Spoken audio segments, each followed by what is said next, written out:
As a director of BNC, Mr. Adu-Boahene was a co-signatory to the BNC's director's account at Fidelity Bank. While serving as director of BNC, however, he and his wife, Ms. Angela Ejie-Boateng, registered a company on October 23, 2018, which they named, and listen carefully, BNC Communications Bureau Limited. It is important to note that the similarity between the names here, that is BNC, was designed, to engage in a criminal enterprise, which will unfold as I go further. For purposes of differentiation, we will call the private company Private BNC and call Ghana's Signal and National Security BNC the National BNC. Mr. Adu-Boahene, who is the head or who was the head of the BNC, and his wife are listed as directors of the private BNC. Okay, so they registered a company, and they, the two of them, together are the directors of the company, the two directors of the company. On October 26, 2018, the couple opened a corporate account for their private BNC at Universal Merchant Bank, UMB. According to the mandate on the account, either of the directors could sign checks and approve transactions on the account. In his capacity as director of the National BNC, Mr. Adu-Boahene on January 30th, 2020, signed a contract on behalf of the government of Ghana and the National Security Council on the one hand, and on the other hand, an Israeli company called ISC Holdings Limited. The contract was for the purchase of a cyber defense system software at a price of $7 million United States of American dollars. Let us call this contract the GOG ISC contract. On February 6, 2020, Mr. Adu-Boahene then transferred an initial amount of 27,100,000 Ghana cedis, that is from the National BNC's operations account at Fidelity Bank to the private BNC account at UMB. Official documentation on the transfer revealed that the amount was for the payment of cyber defense system software, which the National BNC was buying from ISC Holdings in Israel. Mr. Adu-Boahene, in effect, transferred the money from the National BNC to his private company, the private BNC. A review of the transactions on the bank accounts reveals that once the funds from the National BNC landed in the account of his private BNC at UMB Bank, Mr. Adu-Boahene caused his private BNC to transfer an amount of 9,537,520 Ghana cedis to ISC Holdings in Israel. By the exchange rate at the time, this amount was the Ghana cedi equivalent of 1,750,000 United States of American dollars. To justify or facilitate the transfer of the 9.5 million and the 9.5 million, Mr. Adu-Boahene fraudulently attached a copy of the Government of Ghana ISC contract as well as an invoice, which he held out as an invoice issued by ISC Holdings Limited in respect of the Government of Ghana ISC contract. On March 18, 2020 and March 30th, 2020 respectively, he again transferred 21 million Ghana cedis from the National BNC Director's account at Fidelity Bank to the same private BNC account at UMB. The narration of the transaction indicated that it was for the payment of the cyber defense systems that the National BNC was buying. The transfer from the National BNC's account brought the total transfers that he made to his private BNC to 49 million Ghana cedis. By the exchange rate at the time, this amount was exactly the Ghana cedi equivalent of 7 million United States of American dollars. The exact full amount which he quoted as the price at which ISC ISC Holdings sold the cyber defense equipment to government of Ghana. All the payments transferred to the invoice, a number from ISC Holdings, all the payments reference the invoice number from ISC Holdings to the national BNC. Importantly, after the initial transfer of the 9.5 million Ghana cedis, which was the equivalent of 1.750 United States of American dollars from the private BNC to ISC Holdings, no further payments were made to ISC Holdings. A review of the transactions on the private BNC account reveals that after the payment of the 1,750,000, Mr. Adu-Boahene and his wife began applying the rest of the funds for their personal use, making transfers to local third parties, personal investment, as well as transfers to unknown persons. And by the way, ladies and gentlemen of the media, we have all the account details, we have all the receipts, and any person who took money from Mr. Adu-Boahene from that account, we know.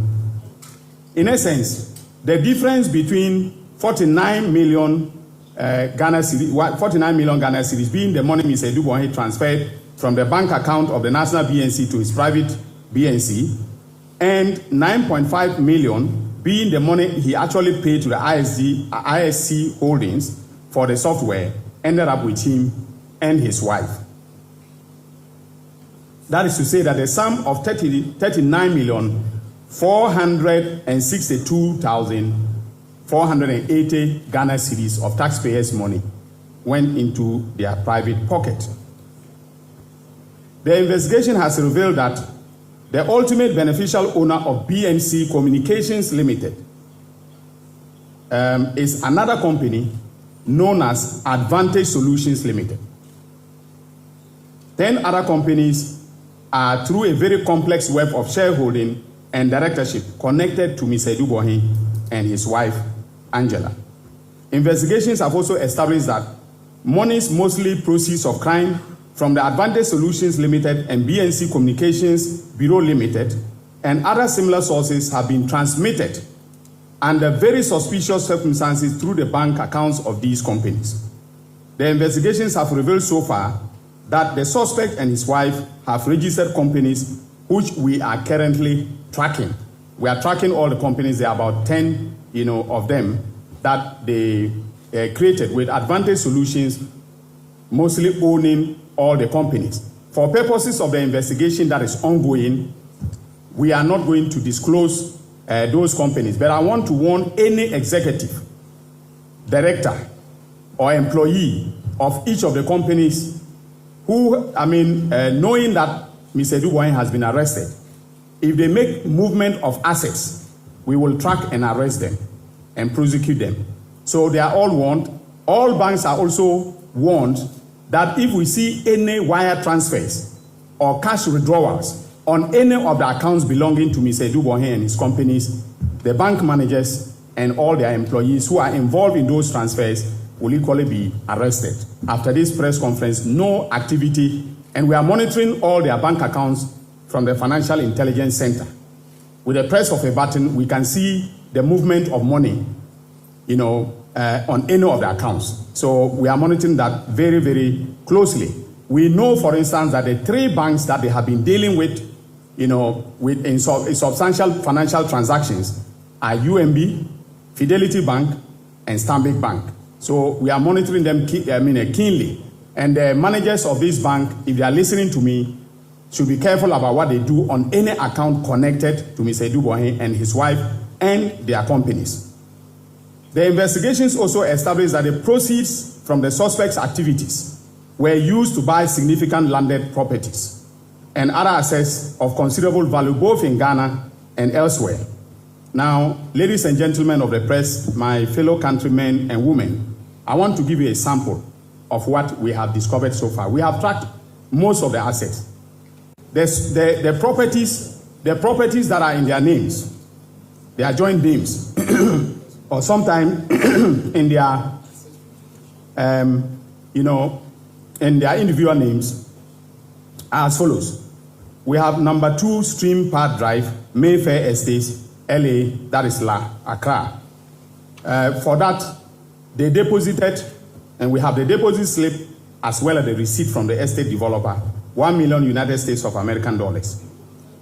Number 6, Edith Avenue, Mayfair Estates, Accra. Deposit 500,000 United States of America. That's American dollars. That's the initial deposit. All right. Then we have number 7, Edith Avenue, Mayfair, 200,000 United States of American dollars deposited for the property. Number 8, Edith Avenue, Mayfair Estates, Accra, 97,815 United States of American dollars was deposited for that property. But we are sure that other cash payments were made to complete the purchase and then the transfer of ownership. So we are tracing all those documents. Number 9, Edith Avenue, Mayfair Estate, 270,000 United States of American dollars deposited, initial deposit for the purchase. Number 10, Edith Avenue, Mayfair Estates, Accra, 150,000 United States of American dollars deposited. Now, he also owns a company known as Vertex Properties. Vertex Properties. And we've traced the proceeds of crime to Vertex Properties also. They have, Vertex Properties owns 27 houses located at Oyarifa. Each house costs, an estimated cost of 295,000 United States of American dollars. We also know that they have 2 properties in London that we are tracking, and I'm going to trigger the mutual legal assistance between the United Kingdom and Ghana for us to be able to lay hands on those properties. Now, we also know we've been following the bank transactions very closely, and we know that on February 11, 2020, they made a 16 million fixed deposit from the payment received from BNC Security. This was from the initial payment of 27,100,000 Ghana cedis.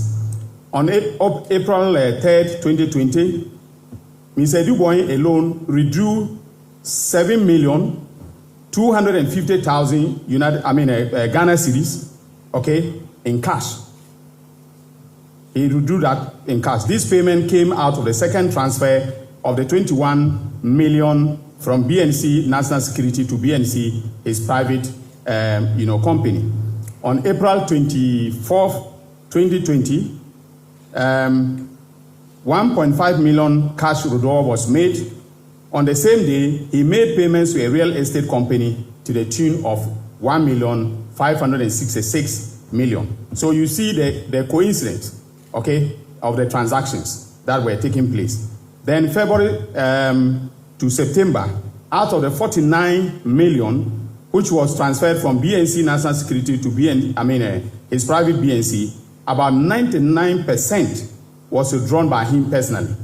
And they were largely very large cash withdrawals. And we believe that those were the withdrawals that were made for him to make the deposit for the properties that are enumerated above. Now, we are still tracking suspect Adu-Boahene and his assets, and then, of course, his wife.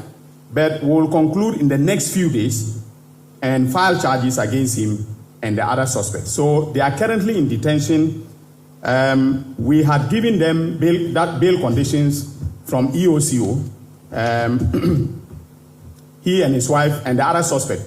Now, the reason I'm not mentioning the other suspects is that for purposes of our strategy, and if they are listening to me, they should take this very seriously, the other suspects. For purposes of our investigation and prosecution, okay, we may have to use some of them as prosecution witnesses. If they give us the offer, fine. If they don't want to cooperate with this evidence, I don't see how they and the suspect will get out of, being convicted.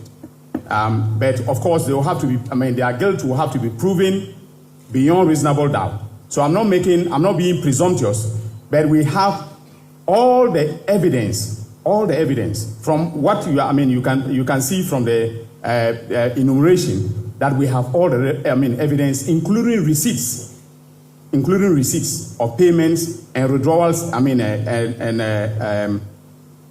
slips and so on. So this is for suspect